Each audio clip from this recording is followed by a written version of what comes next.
Pleasant morning. This is lesson 6, global population and mobility. So in this lesson, we have three subtopics. Subtopic number 1 is global city, subtopic number 2 is global demography, and subtopic number 3 is global migration.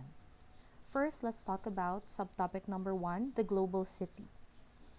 Now, what do we consider as cities? So cities are usually hubs for economic, cultural, social, and even political activities. And when we say global cities, they represent cities around the world which exemplify certain characteristics which are even better than other cities. Global cities usually house industries that promote globalization of markets. So there are different characteristics for global cities. According to Sassen, here are the characteristics. Number 1, the cultural diversity of people. So a global city must have diverse cultural backgrounds. So it means that not only locals are situated or live in the certain community or city. Second is the existence of a center of economy. Of course, there should be business activities, economic activities. And number 3 is geographic dispersal of economic activities, which marks globalization and global reach performance.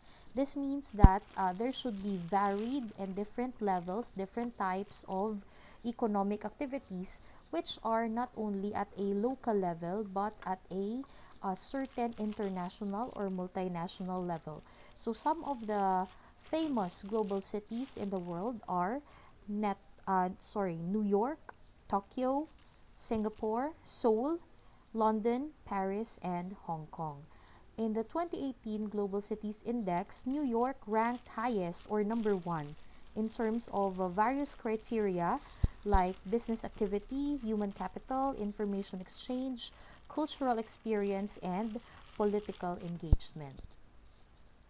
Now, according to Thomas Friedman in his book The World is Flat, so this book talks about globalization, not necessarily saying that the shape of the earth is flat. Instead, his book The World is Flat is talking all about the different stages of globalization. According to him, first stage or globalization 1.0 started from 1492 going to 1800s. So this stage is also known as the age of mercantilism and colonialism. So most of the countries were colonized by Europe, Britain, and some of the Asian countries during this time. So they were using force to have power or influence over the other states. So the driving forces during this time were workforce, like especially manual labor, horsepower, wind power, and steam power. The second stage is called Globalization 2.0, or also known as the Age of Pax Britannica. This was known as Age of Pax Britannica because Great Britain was considered as the most powerful country, or called the hegemonic power in terms of trade and industry during this time. So the driving force at this stage were new institutions like the emergence of global market and the existence of multinational corporations. So it was during globalization 2.0 that multinational companies or corporations started to exist. So the third stage is also is called the globalization 3.0, or also called as the age of Pax Americana.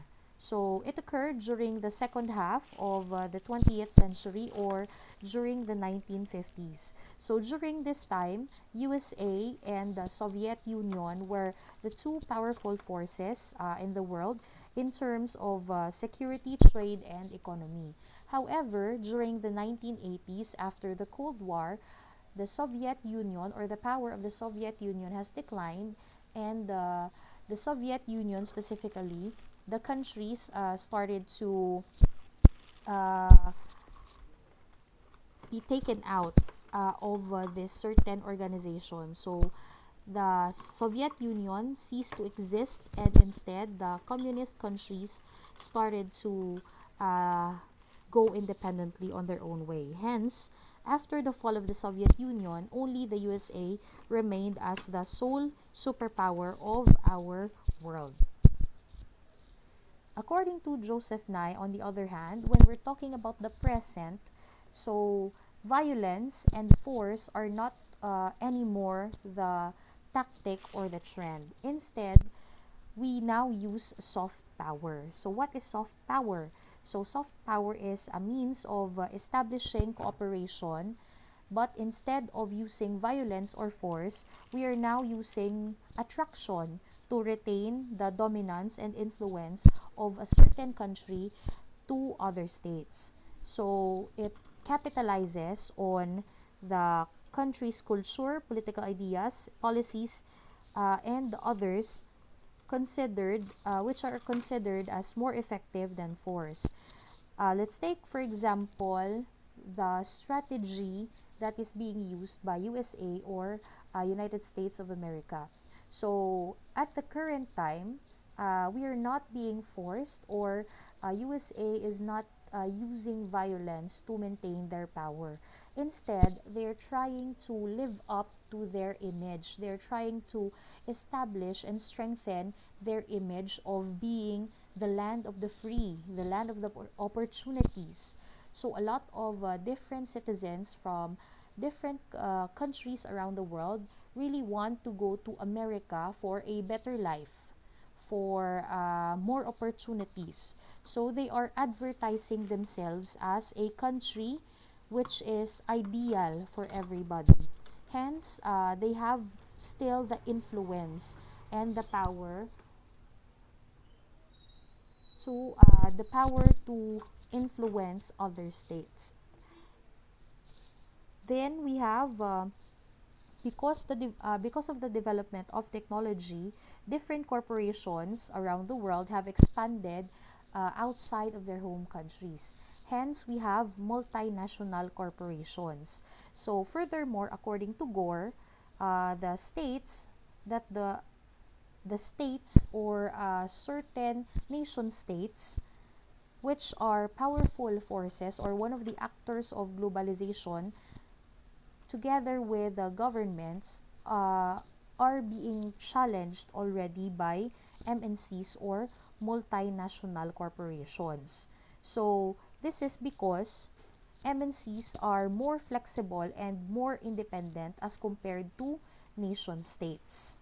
So unlike nation states and governments which have a lot of limitations in terms of their decisions and their actions, MNCs are more flexible and they can do and they can have their decisions without too much consideration or influence of others.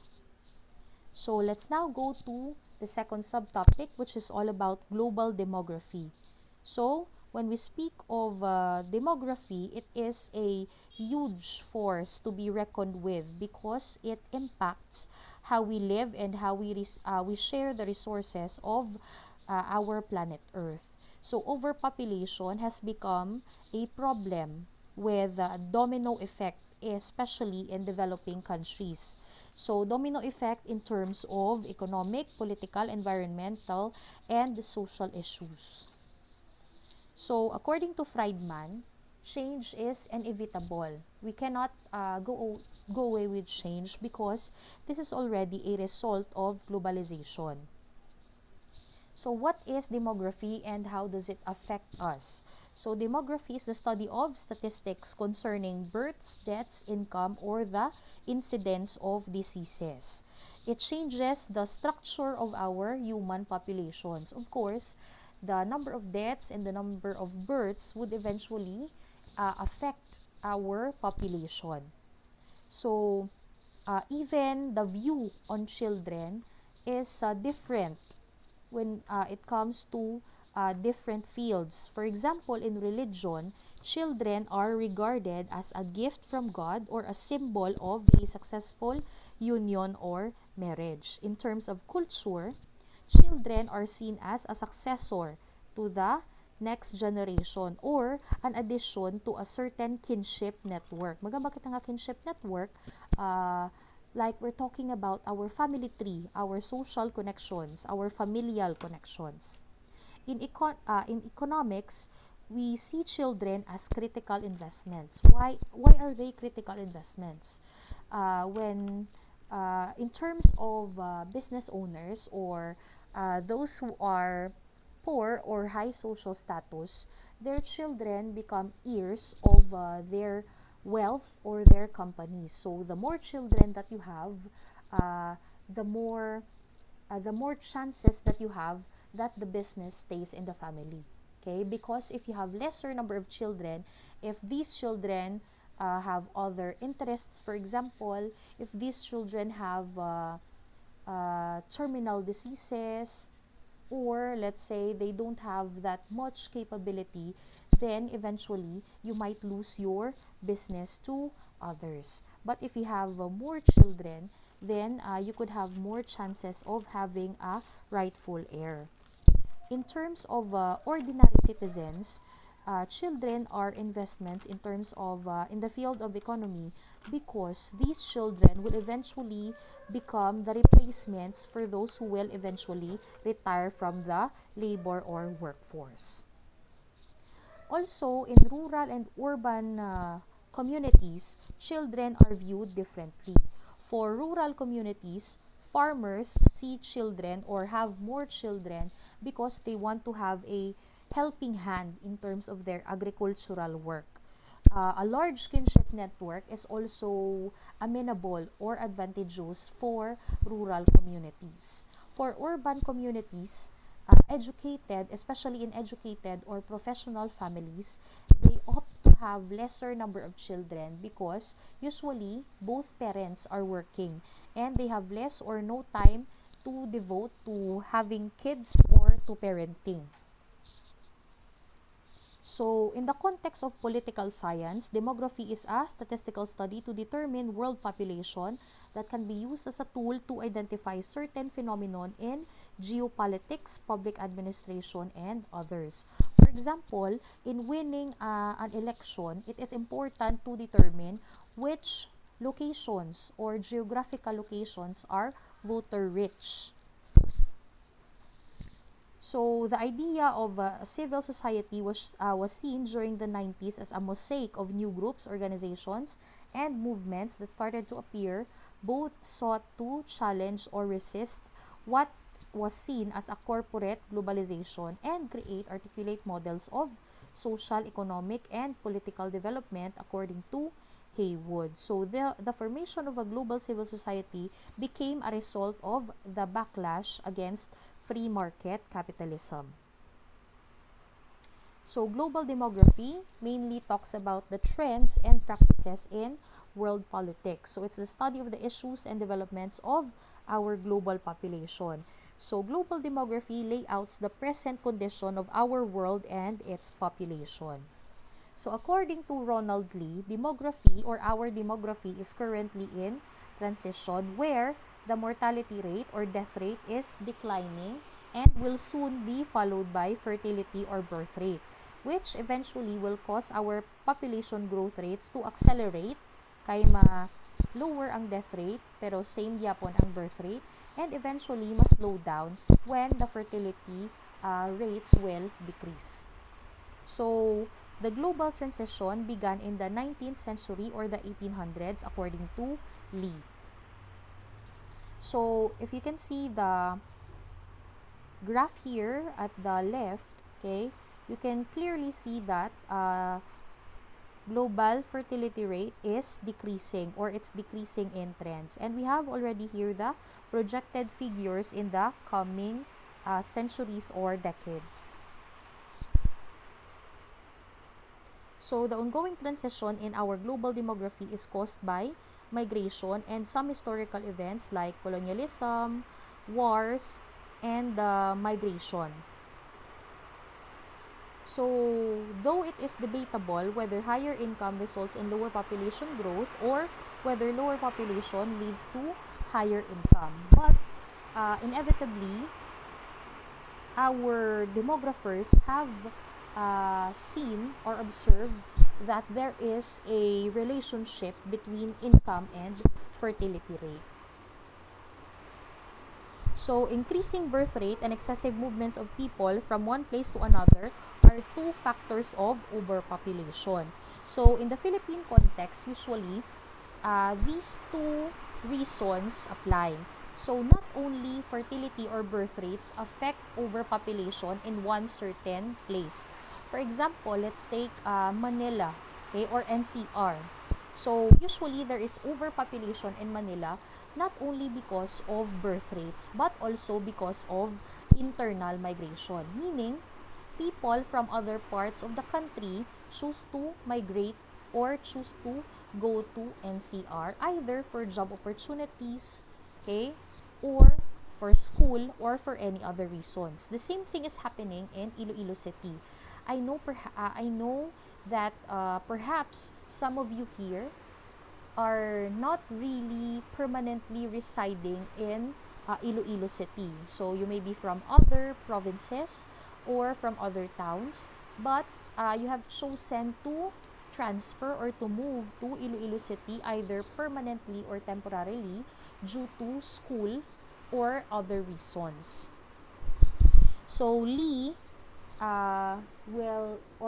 sees this transition as an ongoing event, and this part will eventually end, according to him, in 2100s.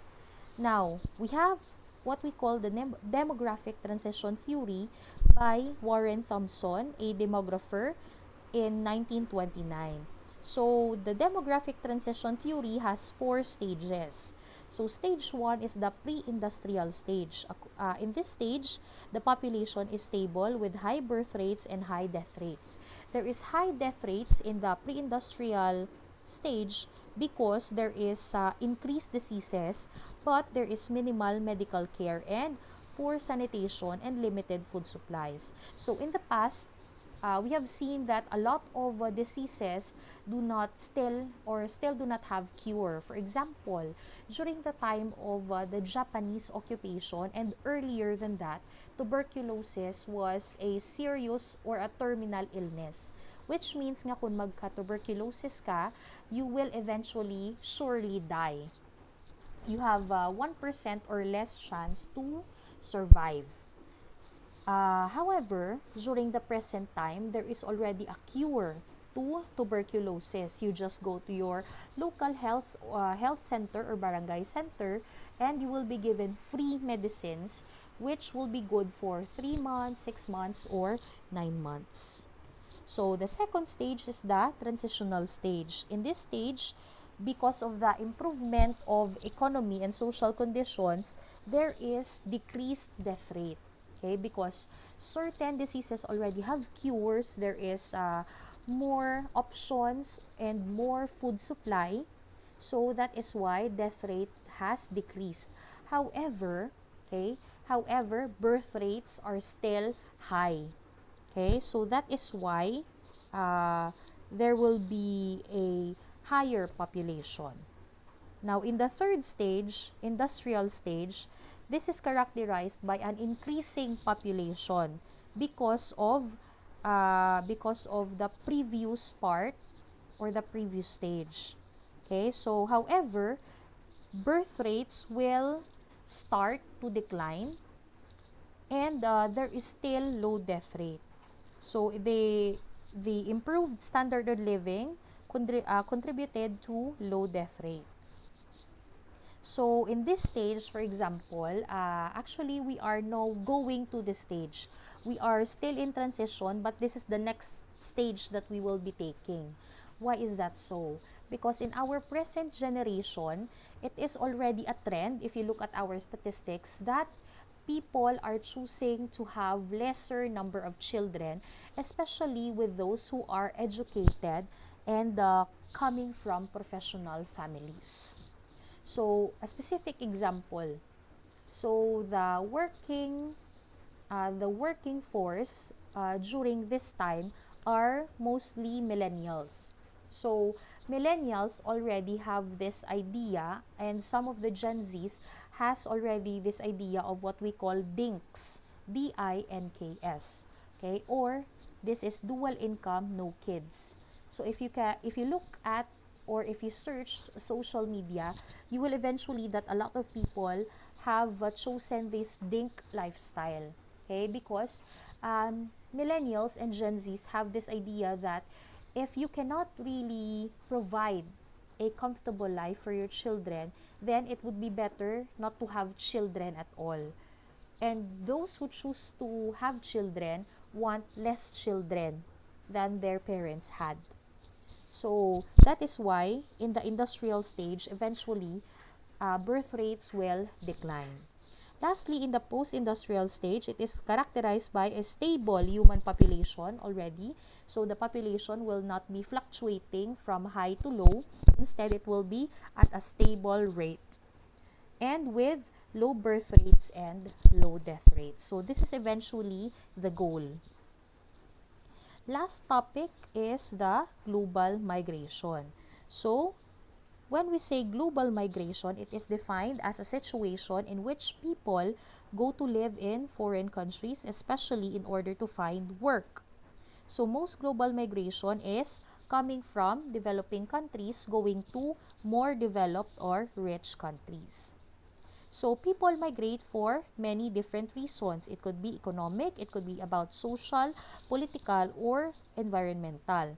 So in the definition of Boswell, migration is not only rooted in economic aspirations but also because of political motivations. So this is because some people are oppressed by governments in their home countries and they want to be free from these tyrannical politicians or leaders. So for centuries now, this has been a trend which is existing because of the necessity to explore and gain many different natural resources. So even in the time of the colonization, migration was happening. So there are three categories of migration. We have voluntary, we have forced, and we have refugee. So voluntary economic migration is because of the pursuit of people for economic stability. They want to have higher pay, they want to have better jobs, they want to have better life. So it's usually seen in the condition of people from poorer or global south countries and moving to richer or more developed countries. So this kind of migration is also illustrated especially by our OFWs. So a lot of our OFWs are just migrating temporarily. Okay, others are already migrating for good or permanently. So ginadala nilang ilang family where they want to work abroad. The second is forced displacement. So forced displacement is migration which is not really of their choice. So it's for many different reasons. Okay? So similar to forced displacement is refugee crisis. So refugee crisis is fleeing or going away from your country because of wars or being unsafe. Specifically, amo na ang reason. So, migrants can both or can either be legal or illegal. So, legal migrants are those that enter a different country with a valid immigrant visa and a proper documentation. Meanwhile, illegal migrants are those who, owing to illegal entry or expiry of his or her visa, lack legal status in a transit or host country. So when we say illegal migrant, it's either you're already there but your visa has expired or you enter the country illegally, meaning some of these like in the movies bala they are smuggled in container shipping containers or they are smuggled by boat, etc. So in the global migration during the Cold War, countries were divided into three. First world countries, which are high income and are capital rich. Second world are from the former richer countries, which have declined, going into the middle status. And the third world countries, which are also called as developing countries. So we have here in our map, the first world countries are colored in green, The second world countries are colored in yellow, and the third world countries are in red. So, the aftermath of the Cold War ended the bipolarity of the world's hegemonic powers, leaving only the US as a superpower of the world. So, by 1989, US already had military alliances with 50 countries, therefore bringing to life what we call the American era, or what we have said earlier as the Age of Pax Americana. So, US relied on its strong democracy and capitalist market to promote free market capitalism and further emphasize and strengthen their power. However, their success in promoting such market led to a dispersal of power to several other countries because they encouraged other countries to have a free market capitalism. So other countries have improved and have also become stronger nations. Hence, in the present, we have other strong and prominent countries aside from the USA. So after a decade, Farid Zakaria refers to this as the post-American world, which is illustrated by the diffusion of power from the states to other actors. So this diffusion of power signals the rise of the rest, meaning there are already other powerful countries aside from the US. So in connection, Huntington claims that Asian nations are already expanding their economic, political, and military strength. So thus, the American era, which includes the post-American world, refers to period power imbalance.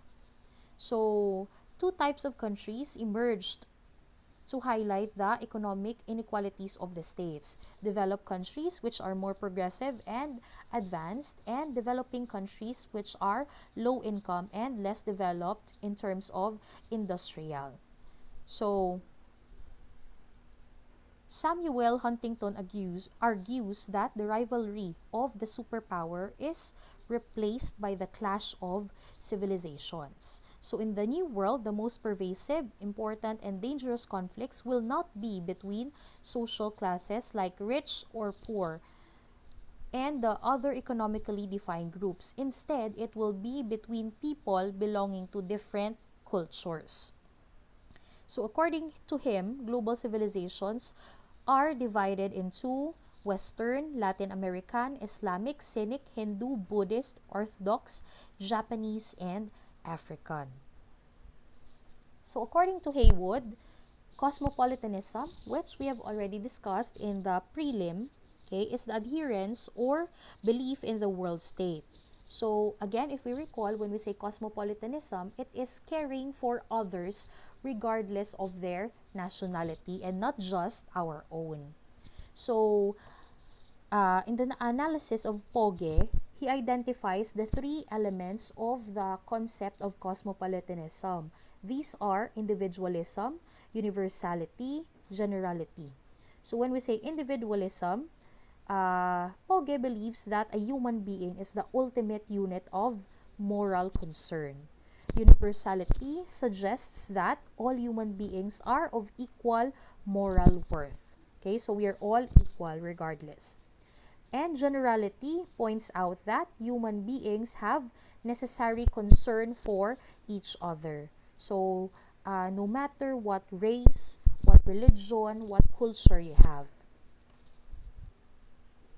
So, there are two types of migration. We have internal or local migration, where movement is from one place to another within only the same country. For example, if you are in Antique or if you're from Capiz, you migrate to Iloilo. So that's called internal migration.